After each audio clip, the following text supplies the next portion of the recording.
So Steve and I have a 2018 Lincoln Navigator here in the shop, and we're getting ready to do a front bake job on it. Yeah, brakes are pretty thin on this, and in the front we were getting a pulsation in it, so we're going to swap out the brake pads and the rotors, and we'll show you what's involved with doing it. So we got a 13 millimeter, and we got two caliper pins here in the back, and these are just regular brake job here, nothing fancy. It's got the caliper pins right here. So we're going to take these off. We got dual piston caliper, and we're going to collapse each piston. Taking this off, 13. Sometimes the caliper pins slide, twist away. Like, just got my thumb on it. And the brakes are always frozen in the brake bar on these, so we're going to be able to collapse the piston. We'll try and get it collapsed all the way with the screwdriver, so then I don't have to get the brake pad in there, but we'll see. So I just wedge the brake pad, the screwdriver in gently up against the piston, and as I start pushing, the piston collapses. And we can do the way I can work both sides of it, and you want to be gentle with it. And it looks like it's collapsed pretty much all the way. So we're gonna lift the bottom up, get this one in here as well. Just go nice and slow. Everybody's kind of got a method on these. I like to get behind the brake pad and then push back both of the pistons, but man, on all the Fords it seems like the brake pad is frozen in the bracket, so you can't do that. So I've got both of these depressed right now, and they're pretty much bottomed out, I believe. So let's get the caliper off. So if we take the caliper off and we look at both of the pistons are pushed back, this one may need to go back a whisker. Sometimes you can grab them with either a pair of channel locks, or I have some vice grips that I can press them down with. And we'll sit the caliper up on top right here. And we got our brake bar here. And this is a big socket. Let's see what we got here. It might be a 21. All right, so we got a 21 for this bracket right here. And these are usually tight. So we're gonna get some leverage here.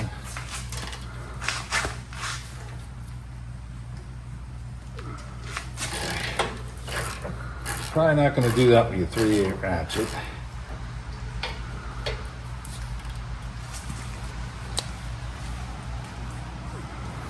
Okay.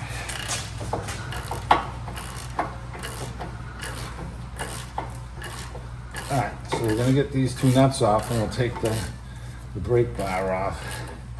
And you know what? When we go over to take the brakes off, you'll see this in other videos that we've done. The brakes really get hung up inside the brake bar here. This one's actually moving a little bit. A lot of times these are so frozen in the bracket you can't move them. And this one doesn't seem to be as bad. We've done them on Tony's 2014. We've done them on my 2009, and they all get frozen in there, and it gives you a false sense of a nice firm brake pedal, but reality is it's just frozen and it doesn't move, so you really don't have good brakes, but you feel like you got a good brake pedal. So it's, if you're not doing a lot of mileage like me per se, you need to make sure that they're serviced. All right, so we got our brakes here, and like I said, a lot of times these get frozen, but you know, these are moving. These are pretty thin, but they are able to come out. And so our customer bought Brembo brakes, and he's bought them in the past, and it's kind of weird. And we get the blocks in here, and there's no clips. They don't give you any clips, so you know, it's all right. Our clips are in good condition. We can reuse them. It's not a problem, but we want to wire brush them really good. Pretty much every manufacturer gives you clips, but they don't. But these clips are good. They're in good condition, so we're all set. Wire brush these all up. And if you got new clips, you would take these clips out, wire brush the metal bracket down here, yeah, and then you clip them in, And we've got a bunch of videos out there. We did Tony's 2014 Expedition. It's basically the Same thing. yeah. The It's pads are a pretty little different though, on these than Tony's. Tony's got that tongue thing on the back that pushes, which is kind of a pain, which is similar to my style. And there's a clip that holds them on. This one doesn't have that style. This is a better design, to be honest with you. So we got to get this boot back, and it's kind of baked onto the pin right here. So I need to get a little pocket screwdriver and peel this back because we got to lubricate this. All right, so very gently, we're just getting underneath the edge of this. Sometimes there's a little bit of rust that gets on here, and that's what we got going on. So we're gonna wire brush these, but the pin isn't frozen, but see the rust buildup we've got right here? So we're gonna hit those with the wire wheel. We'll get this other one off too. And you wanna be gentle. You don't wanna rip the boot, and it's just because of rust. And after we get the caliper pin lube in here, these things will be fine. All right, so I'm just gonna go over and wire wheel these. So we're gonna wire wheel this up.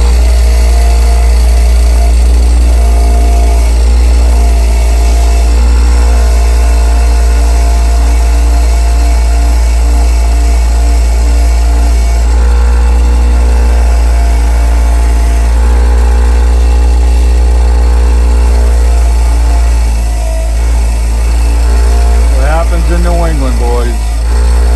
Not doing this in California, are they?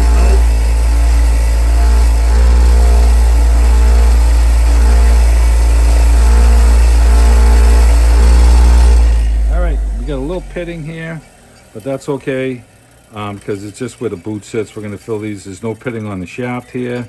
This is all clean, so we're good with these pins. Use up the last of our grease and then break open our new can. You seem to use a lot of this, Tony, huh? Use a ton of that. So what Steve's doing right now is putting caliper pin grease on, and what this will do is it'll lubricate the caliper pins so they slide back and forth within the brake caliper, the brake bar right there. And that allows the caliper with the brake pads to move back and forth so that they don't get stuck and wear out one of your brake pads, right, Steve? Yeah, we use the synthetic stuff. It's a little more of a high temp rating, and we've had good luck with it. I usually like to put a little blob in the boot on each side, and then when I force the pin in, it's going to push back out and fill the boot up. So we kind of like to do that. All right, I got the pin.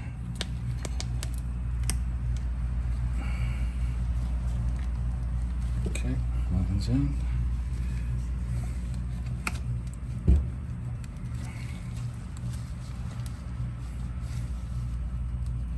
Okay, they're moving good. That's what I want. And then we're going to take some of this caliper pin lube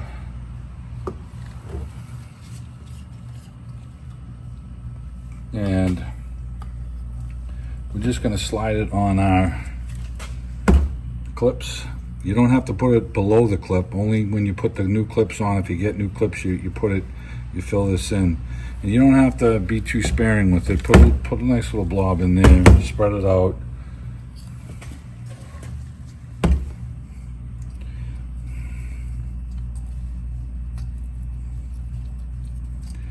All right, so now we get our brake pads.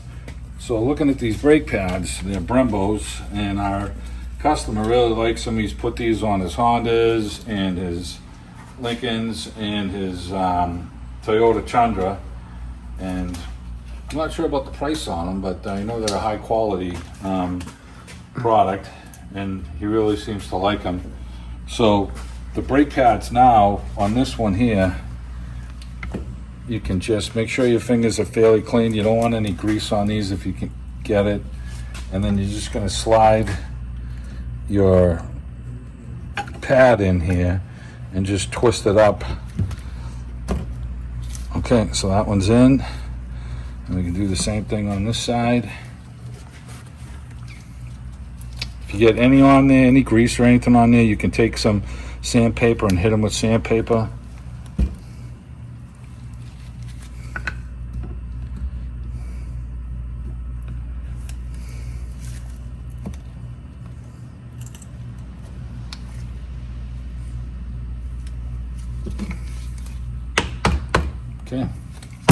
So we're in, we're loaded, and when we get these on back on the rotor after we get the pins in, we'll just push the brakes, slide them in tight up against the rotor. So we're in good shape. We got our caliper pins done. We cleaned our clips. Got our brake pads all on and lubricated. Now we're going to go try and take this rotor up. These Fords are known for the rotors sticking to the hub. So we've sprayed them, and I'm only going to hit it so many times, then Tony's going to swing the hammer, okay? Heavy arm.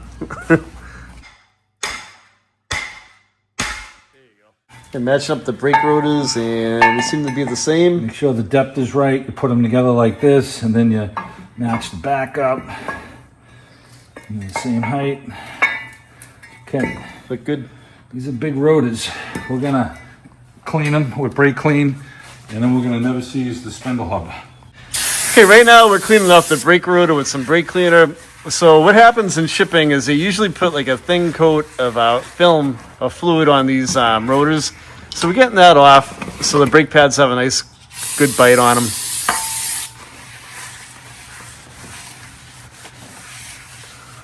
All right. That film that they put on, it helps to keep the rotors from rusting too. Okay, so, you know, when I took the wheels off before we started shooting, all of these wheels were just basically frozen on the hub here because you've got an aluminum wheel and a metal hub here. So if you put some Never-Seez on this, a nice application of it, you're gonna get a flat tire someday, and when you go to take the tire off, it's actually gonna come off. Instead of you laying on the ground kicking the crap out of the tire trying to get it up. I actually needed a hammer. Did you? I left one of the lug nuts on and I put a hammer on it to hit them to get them off. Yeah, they were.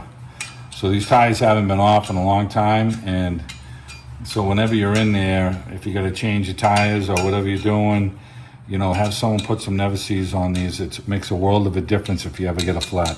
So now our rotor is ready to go on. So we're loading up. We're just putting a thin coat on our bolt brackets, brackets for the bolts, excuse me, for the caliper bracket, for the brake bracket.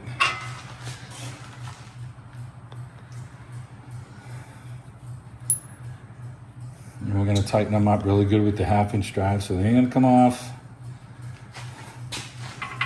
Sit them in the hole flush.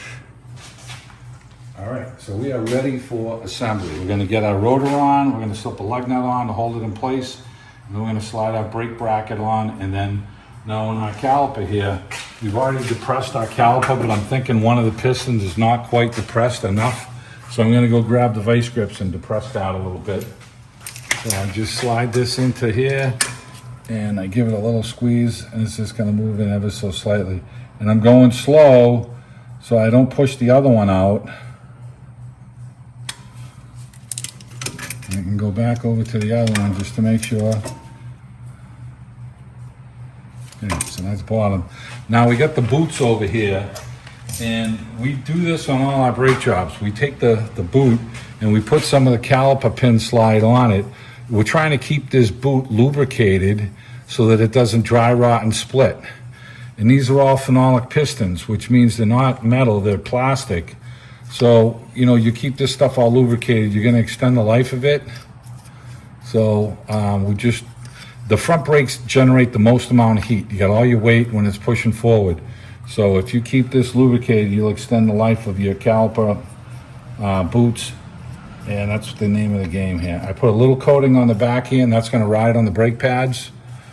And, all right, we are ready for reassembly. And these are some heavy ass rotors. If I get any fingerprints on this, I can just brake clean it. And on this particular one, something we can talk about is the vehicle's got, you know, in the 90s on it, and these lug nuts are all swollen up. And I did buy a socket set from Cornwell that has like a half size, and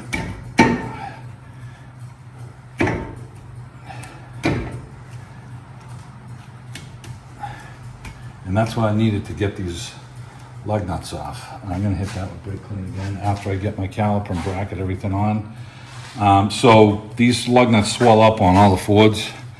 I'm the Ford guy and I hate to say it, but they do. And you can get some solid chrome ones, and that's the direction we're gonna have to go. If you get on the side of the road with a flat tire, your tool that they give you in the car will not slide over this. So it's very important to check these when you start getting the mileage, high mileage on them, that you know, they swell up. And also another thing is when you're rotating your tires on your car, it's actually good to rotate the lug nuts with the tire, because these take the most heat, and it's usually the front lug nuts that go bad before the rear. So if you rotate them around, you can extend the life on them. Okay, so we've got our bolts for the bracket lubricated with no seals. We got our caliper pin bolts. Everything's lubed. We're gonna slide this on. And as I get it on, I can squeeze my brakes in tight. And now I'm gonna catch one of these lugs. Make sure you catch both of these before you start tightening anything down. These are the 21 millimeters. Oh, the never seals on them. They go in a lot easier. Okay. So we're gonna get these on. We're gonna tighten these up tight.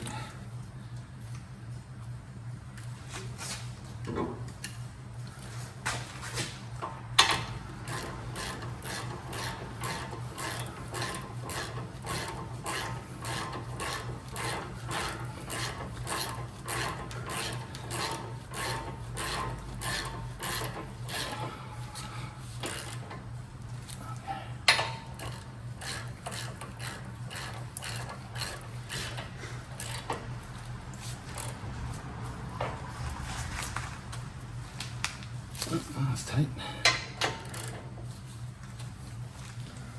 Okay, that's tight. Now we've got our caliper pins. Our caliper is completely lubed. Everything is good. We're going to slide this on. We've got our caliper pins all lubed up. Push them in.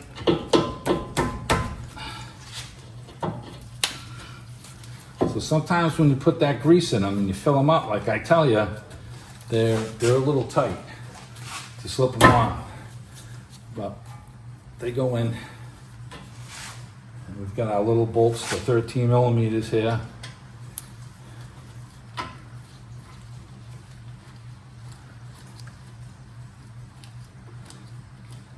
That grease that's in the channel here is just kind of pushing back on it, but once you force it in a little, it comes back out and it fills the boots up good. So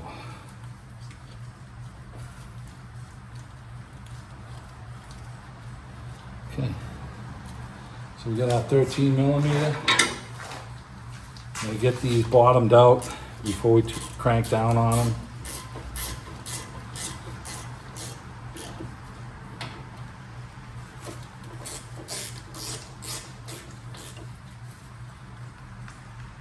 Okay, it's tight. Okay, that's tight. All right, so we've got everything back together. We made sure we didn't, twist the knot in our flex hose here. That's good. We inspected the flex hoses. There's no dry rots and crack. You're gonna wanna look at these as the vehicle gets older. We don't have any issues with that, so that's good. Got our caliper all in place and everything's good. So this wheel is done, and it's the same exact procedure on the other side. When you're done and you pump up the brakes, double check your brake fluid level, and that should do it.